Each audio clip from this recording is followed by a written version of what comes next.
And ఒక gold mine అనమాట. అంటే ఇట్లా ఇట్లా ఎంత దూరం ఇంకా వస్తూనే ఉంటుంది ఇట్లా. సో కానీ ఇంత తొందరగా, చాలా తొందరగా వారికి ఇంకా జీవిత సాఫల్య అవార్డు చాలా తొందరగా ఇస్తున్నారు నాకు అనిపిస్తుంది. ఇంకొద్ది రోజులు ఆగొచ్చు, అంటే కొన్నేళ్ళు అయినా ఇబ్బంది ఏం లేదు. ఎందుకంటే చాలా పీక్ పర్ఫార్మెన్స్లో ఉన్నారు మా భాషలో చెప్పాలంటే వారు. ఇప్పుడు ఇంకొక 5-6 సినిమాలు అలవోకగా చేస్తున్నారు. మణిరత్నం లాంటి పెద్ద పెద్ద దర్శకులతో పనిచేస్తున్నారు.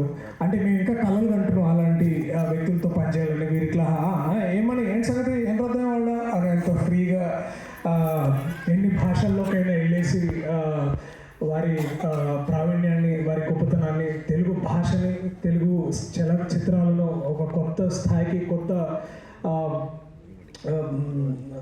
కొత్త పర్ఫార్మెన్స్ పీక్స్కి తీసుకెళ్తున్నారు.